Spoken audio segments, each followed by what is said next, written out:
This is The Listening Tube.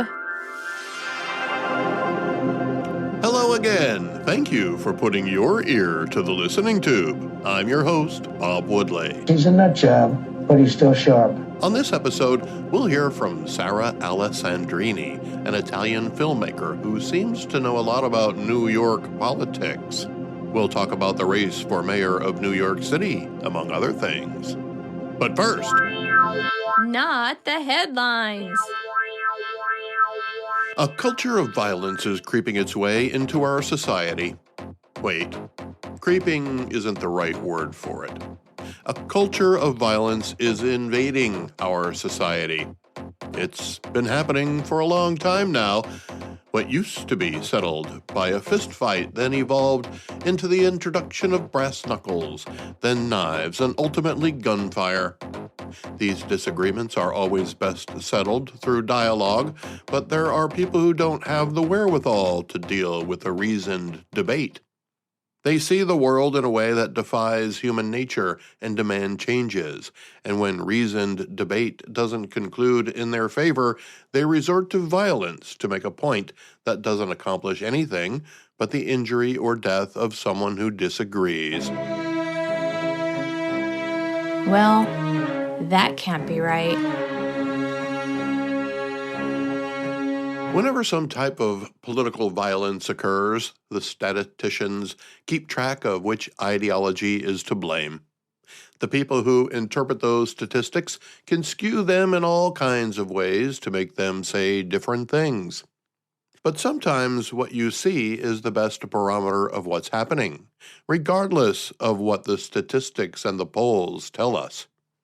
What I see is that violence is being accepted as a part of what we should expect in everyday life. Is it? Does it depend upon where you live? Should it? Does it depend upon what kind of local government you have? Is it not the responsibility of government to keep us safe and secure? Why is violence becoming commonplace in how disputes are settled? Is it because our education systems are producing people not equipped to settle our differences through debate? Is violence too easy? Or is it a sign of weakness in the political context? I think it is. And there is one political party that has publicly endorsed violence to advance a political agenda, and it's the far left wing of the Democratic Party. You can hang your hat on that.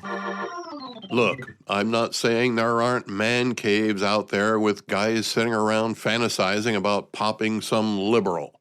And yes, some actually carry out the plan.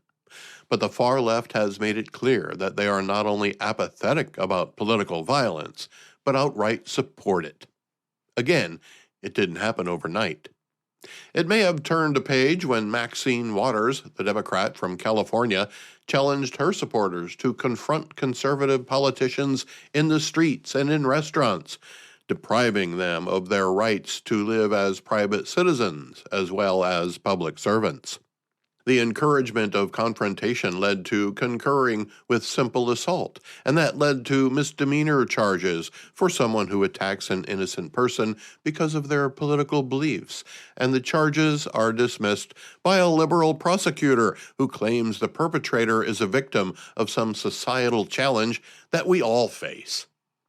Crimes of physical harm are diminished or ignored, and the level of tolerance grows more harmful until it's okay to murder someone for their political viewpoint, especially if that viewpoint is conservative or not far left enough, because the far left has abandoned all the rules of human decency in order to get their way. Just recently in Oshkosh, Wisconsin, the Winnebago County Democratic Party was ordered to leave the farmers market because a volunteer was giving away bracelets that asked, "Is he dead yet?" and had other anti-Trump objects for sale. The man running for Attorney General of Virginia has openly opined that one of his political rivals should get 2 bullets to the head even if Hitler and Pol Pot were among the options. The Democratic candidate for governor wouldn't denounce the DA candidate of violence in a debate with the Republican candidate for governor. The Democratic candidate for governor of Virginia just stood there, stone-faced, refusing to answer her opponent's challenge, as if she was afraid to renounce violence. Afraid to upset the people who promised her the governor's mansion if she just does what she's told. And she was told to not deny the DA candidate her endorsement, or the far left would abandon her like a pile of autumn leaves ready to be sucked up by a government vacuum truck. These are just two examples of how the far left is using violence as a tool to advance their agenda. Elsewhere, Antifa groups are organizing in cities where federal law enforcement are trying to remove people who are here illegally. They interfere with their work, threaten them, and assault them. A man at a No Kings rally last week called for people to take out their guns and shoot ICE agents. A woman mocked Charlie Kirk supporters by pretending to shoot herself in the neck. A man driving down the street suddenly slams on his brakes when he sees a Trump sign and is confronted by the landowner as he's tearing it down. He leaves, but fires a half-dozen rounds out of the sunroof as he's driving away. I'll be honest with you, I thought that when Charlie Kirk got shot, there would be someone who would start claiming an eye for an eye, and then another eye, and another eye, until they got caught. But that didn't happen. In fact, the whole movement made a conscious decision to remain peaceful. There's clearly a difference between what each side will tolerate when it comes to civil discourse, and it's clear that the extreme left is willing to resort to violence when they run out of arguments.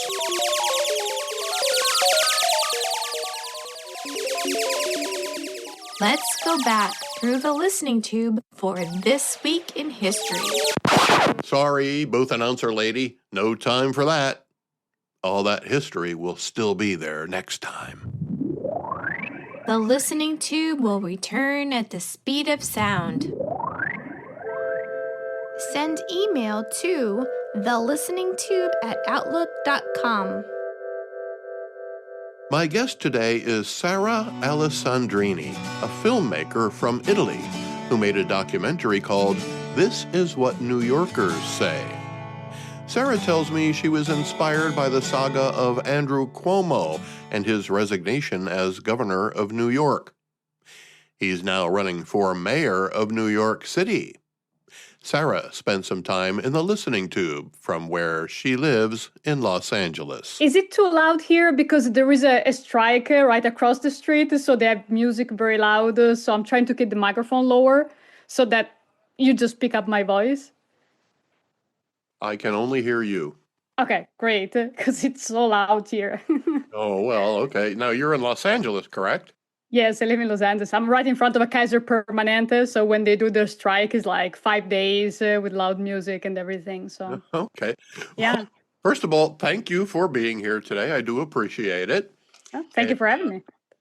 Now, one thing I noticed was you are an Italian woman living in Los Angeles, but making a film about New York City.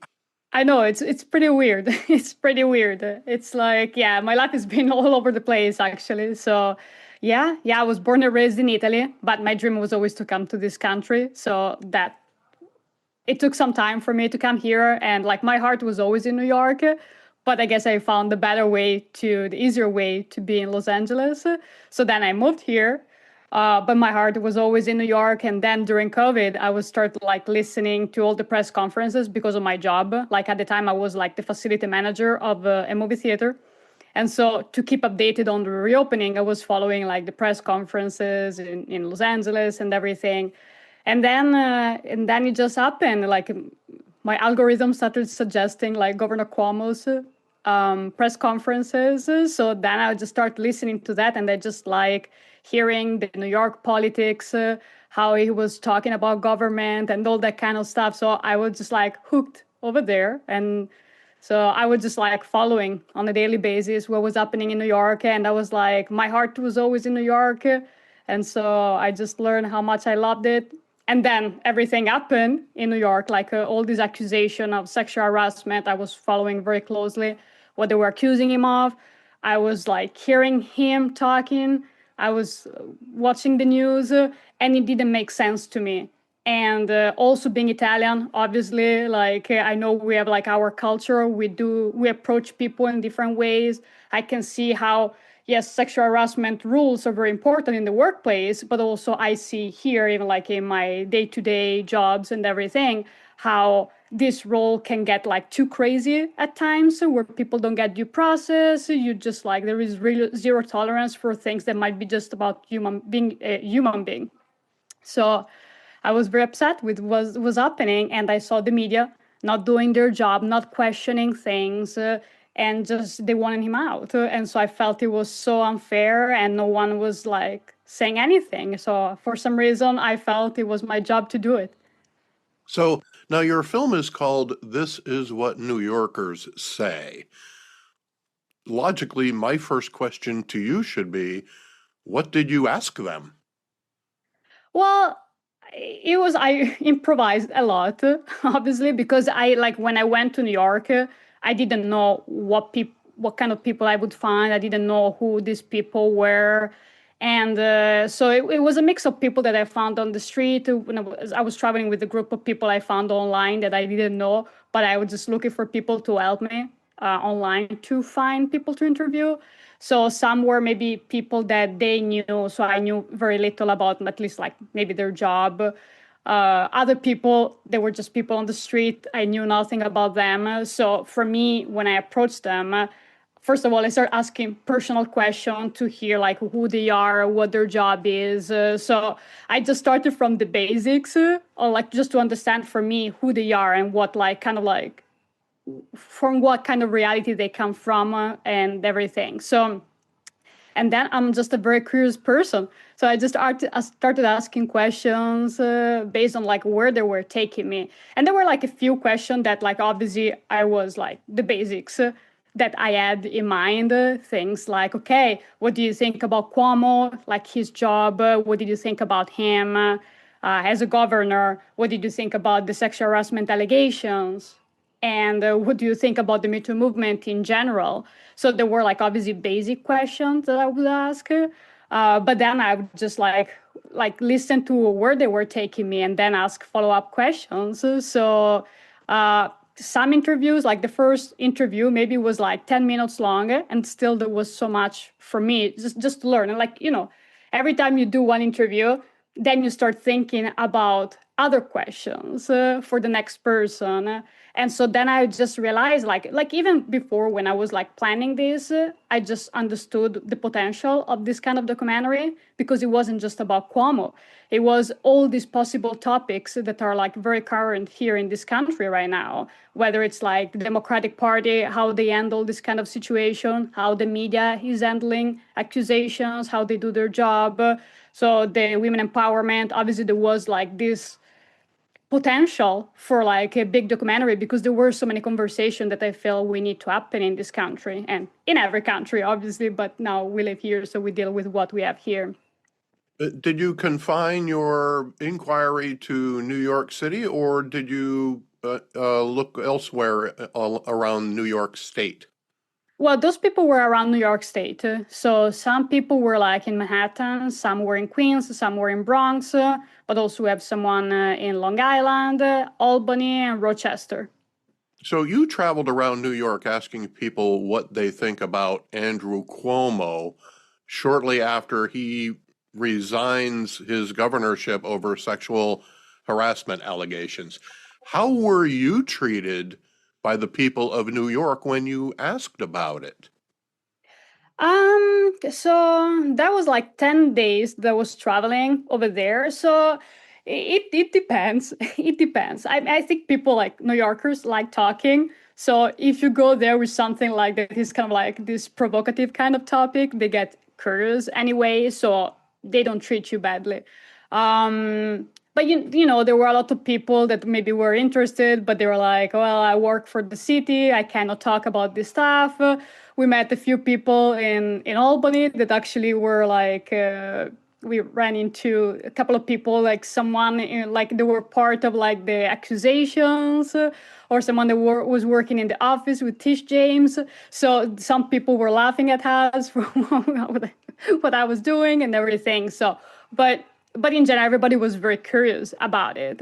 So, but that was like, yeah, a couple of months after we resigned when I was traveling. But then the year later, actually, I was traveling again around the state for festivals, because I first released this as a feature documentary. And as a feature documentary, I submitted to festivals. So I was like, it was like maybe small town, like small film festivals. So I was in Long Island, I was like in Western New York. And so that was different. That was I would see really how like what people like, yeah, how, going back to your original question, how people perceived like also this person from Italy, from Los Angeles, doing a documentary about New York. So when I was like in Western New York, which is a very Trump support area, so they were very much not fond of Cuomo or anything. But so I was in a pub during a festival, and so I would just like chatting with people. So I just started chatting with these people, and they were very much obviously Trump supporter. And so they were like so amazed about this person coming from Los Angeles, Italian too, defending Andrew Cuomo in Western New York. Because my documentary, obviously, it's more trying to give like empathy to Andrew Cuomo, to the accusation and everything, just to get people to understand the other side of the story that the media didn't bring up. So they were like amazed. It was like, oh, this person coming from Los Angeles to Western New York defending Andrew Cuomo. It was so fun. But they were so nice, and they started like offering me beers, drinks. So we had a great night, because it's just like it's really great, like this documentary, because like everybody has an opinion about these topics. So just the fact that you say I did this thing that is different from what like most people, like the point of view that most people have regarding these topics, so it sparks conversation instantly, and you can make friends even if you disagree about stuff, but because like you have like something to discuss, it creates great connections. So that was Western New York. And then when I was actually in Long Island, like I was talking to a lot of people like that when I was like on Uber or Lyft or something like that, we started this conversation because, yeah, everybody is like, oh, why you from Los Angeles are here in these areas of New York? And so then every time I say, oh, yeah, I did this documentary, it actually defends Andrew Cuomo and everything. And yeah, and a lot of people are like, I defend Andrew Cuomo. This was not right what they did to him. So you would get like this very heated reaction from people, especially in Long Island. So yeah, it was like all these different type of reaction I would get. Do you think Andrew Cuomo should have resigned? No, no, he should not have resigned, because that's the thing with a lot of things, like situations like this. The media, everybody pushes in that moment, and like that moment obviously was for like they were pushing a lot more than they did with other people's in other times. Like with Eric Adams, there was a push to get him also to resign to Eric Adams, but then after a month, then they forgot about that. So I think eventually it would have happened with him too. People would have moved on with something. There was always something happening in the world. So like they would have forgotten about that, and he would have won if there would have been like an impeachment probe or anything. But I understand that the pressure was very strong over there, and like everybody was against him. So I don't like, it's not a simple situation, but yeah, he should not have resigned, obviously. Like Andrew Cuomo is now running for mayor of New York City. He is running against a Democratic Socialist, Zoran Mamdani. He is also running against a Republican, Curtis Sweela. We can pretty much count out the Republican candidate in New York City. New York City is a Democratic city. It's been for many, many years. I don't see any reason for it to change overnight. So basically, we're talking about a choice here now in New York City between Andrew Cuomo, a Democrat, who's running as an independent, and Zoran Mamdani, who is a communist running as a Democratic Socialist. Mhm. So is New York City basically stuck between a rock and a hard place right now? I mean, it's hard to say because obviously there are all different types of New Yorkers even there. So there is this big split in general, like nationwide, between like the moderate part of the Democratic Party and the far left, obviously. And Andrew Cuomo was always like while he was a governor, he always had issue with the far left. So there were always clashes between him, even though they were part of the same party, but with people like AOC, obviously, that they're like far more left. So there were always clashes. The far left always hated Cuomo because he was too much of a moderate. And Andrew Cuomo is someone that is willing to work across the aisle. So I think that's also like where we are now. Like we have a candidate, obviously, is like way much to the left, who, in general, nationwide, we can see that they are not willing to talk to people on the other side of the aisle, obviously. And then we have Andrew Cuomo, someone who always worked with both the left and the right. So I think he's the candidate that actually can bring the interest of all the parties together. So Curtis Lewa, yeah, he's the Republican one, but obviously, yeah, the Democrats will not vote for him. So he would have only the vote of the Republicans and not all of them, because a lot of Republicans also don't like Curtis Lewa. Trump didn't even endorse Curtis Lewa, so the Republican Party is not behind him. So there is that thing, but there are also Republicans who still like Cuomo. Like Cuomo always had a lot of friends that were also Republican in like politicians and other people. So he's always been somewhere like more into the center, so that he can appeal to both the left and the right. And so at the end of the day, like, so Eric Adams already dropped the campaign. And there are questions about whether Curtis Leva will drop or not. He says he's not going to drop, but people hope that he will drop. But at the end of the day, people can always, even if like they like Curtis Leva better, they can always decide if they prefer to use their vote for the most like viable candidate or the one they like the most. So obviously some people will say, I will never vote for Andrew Cuomo. Other people will say, well, I prefer voting for Andrew Cuomo even if I don't like him, because I rather have him than having the socialists governing New York City. So yeah, it's a tough choice, obviously, if you don't like those candidates. But I was reading like even this article, and there are like different Republicans that are saying Republicans should vote for Andrew Cuomo, because that way, if they vote for Curtis Lewa, then most likely Zora Mamdani will win, and they will not have a seat at the table. While if they help Cuomo be elected, then that way they can also say, hey, we were part of your election, we were here to help you, so listen to us. While the far left is not going to do that, in general for their own ideology, but also because they don't need those votes. But Cuomo would need those votes in order to win. And so now with Eric Adams gone, their old polls are saying he's like around the 33%. So now he's like maybe 10% behind Zora Mamdani. But if he gets also the Republican votes, then I think he has a chance either way. But yeah, like I think like definitely like if the Republicans want to help him get elected, then they would have a better chance to be heard. What did New Yorkers tell you? Like recently, Yeah, or talking yeah, about then? recently.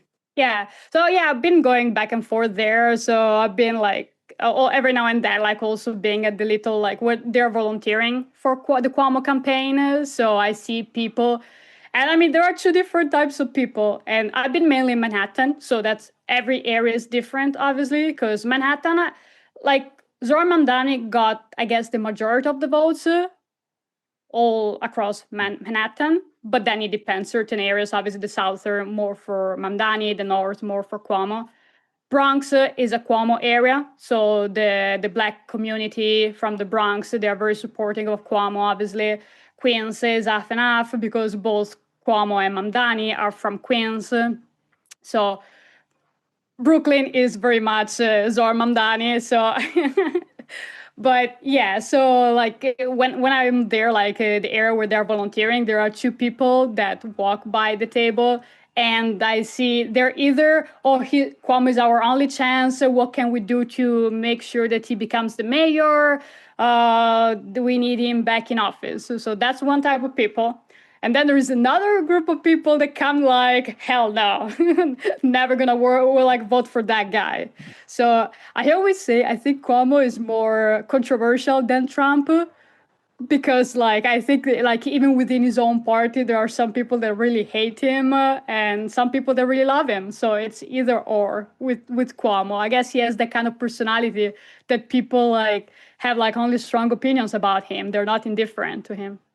So that's the people I saw over there in Manhattan. And then I met with a couple of people, friends of friends, that actually they're in Brooklyn, like in an area that is very much Zoran Mamdani. And we had a great conversation, honestly.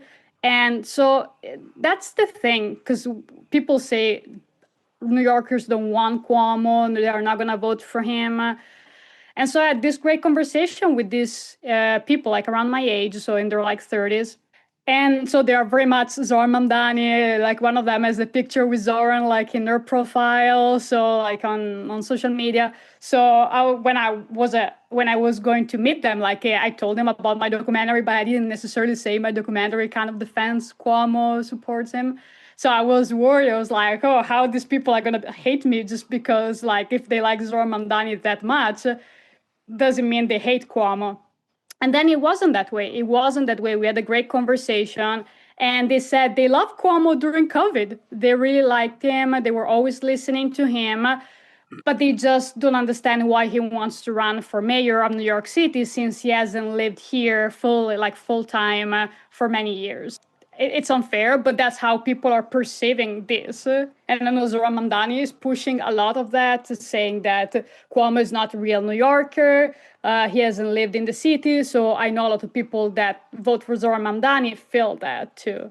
Just because they vote for Zoran Mamdani doesn't mean they hate Cuomo. So yeah. Now, New York has a very heavy immigrant population, and immigration is a hot topic around the world right now. You're obviously an immigrant to the United States. What was your experience with the immigration process? Well, very difficult, obviously. So yeah, like every case is very different. I have friends from all over the world. I know people from Asia, obviously. I know people from Middle East, from Europe, from South America. I know people from pretty much all over the world. And so we always talk about our own experiences. And I can tell my experience was probably crazier than a lot of other people too. So it was very difficult. But when something matters, you're willing to go through difficult things for sure. And so to me, it was always worth it. But at the same time, when I hear everybody talking about immigration, I'm always very careful, and I don't jump and like react to things. I always like question more because I've been through the immigration. I've seen different people. So when I read something in the news media, something, and they're like talking about, oh, this person was deported for no good reason, I always slow down and I'm like, wait, well, let's hear what's the story before saying there was no good reason. So because I've seen situation, I've known people who got deported from the airport, like, so I guess not readmitted more than deported, but sent back to their countries. So I've seen situation like that. I've seen all kinds of immigrants. I know there are like a lot of amazing immigrants that they should be in this country. Obviously, I'm an immigrant, so I believe immigration is very important. And obviously, I think immigrants can be good people, obviously. So there is like all this split where like people are either very much like everybody needs to come here or don't come here at all. So I'm in the center where I'm like every case needs to see it's different from the other ones, I guess. I think most Americans are supportive of immigration as long as it's done through the legal process. Now, Yeah. do you have aspirations to become a United States citizen? Yeah, for sure. It's a long process, but yes, definitely, yes. Do they make you learn the Pledge of Allegiance? I mean, I haven't I haven't been like I haven't reached that process yet, but Okay. that was always my understanding that you like I don't know the Pledge of Allegiance, but the national anthem, like from my understanding since I was a kid, wanted to come here. Like I learned the national anthem like long time ago, the American one, because I wanted to be an American anyway.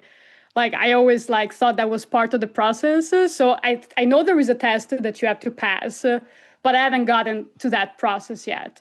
Okay. So Well, good luck with that when you get there.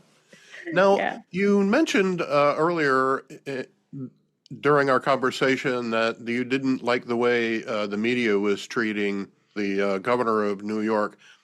How would you summarize the way American media serves the citizens? Serves or doesn't serve the citizens, Uh, I think. you may have just answered the question. Yeah, I mean, that's the thing. And again, the media has issues all over the world. Obviously, it's not that the American one is particularly bad or the other ones are particularly good. Like, obviously, it's tough. It's a tough job, but you have to be willing to ask questions. And I see that a lot of the media does. First of all, I think now we're in a very bully type of era where like if you ask the wrong question, if you say the wrong thing, then they're going to try to push you out of your job.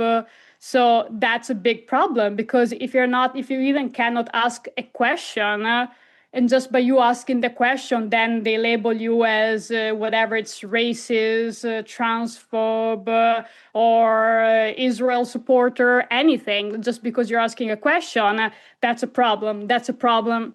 And the media is not independent from that kind of problem. So I see that obviously there are a lot of people in the press, the articles, and obviously I was following the Cuomo situation a lot, and that where it was for me. Like, first of all, okay, he would say something, and the media interpreted that in a different way than the way I interpreted, which is possible. But it seemed at a certain point that that was done like in a very dishonest way, where like only, and that's in general the media, they only want to report the bad things, not necessarily the good things. So even now, everybody reports, okay, this person was deported, this person was taken away the green card.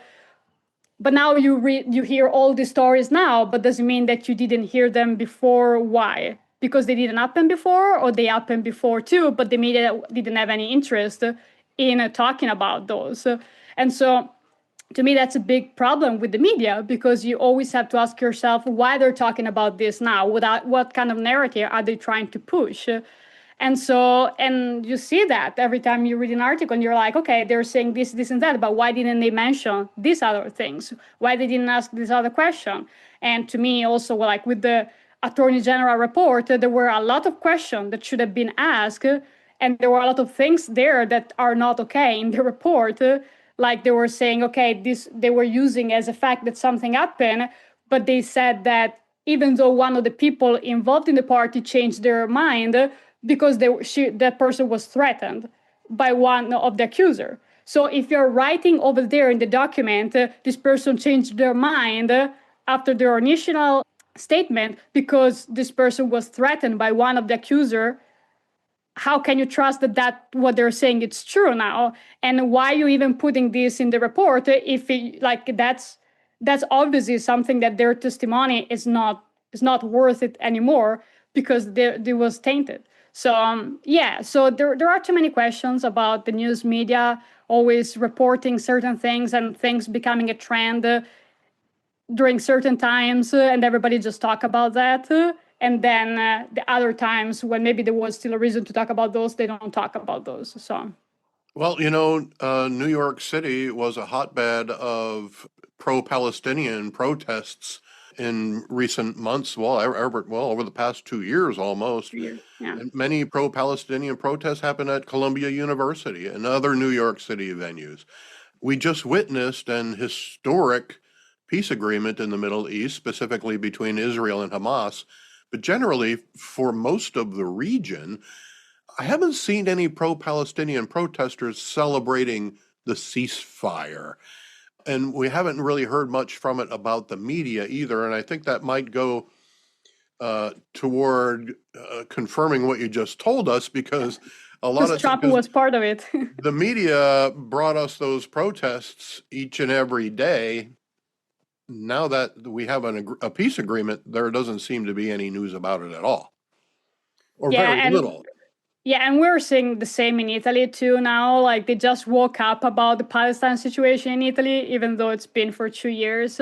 But yeah, no, those protests in schools, like they were horrible. Like a lot of people being harassed. So like to me, seeing like the day after what Hamas did to the Jewish population in Israel, like that was horrible. What was experienced by those people, and what was even more horrible, the people that were celebrating that on October 8th. And so that was, and I'm in Los Angeles, so I definitely like deal with a lot of people that are far left. And yeah, I never heard anyone saying anything about the October 7. They didn't make any statement, and they just were celebrating that what was happening. And in October 8, all the protests that started happening.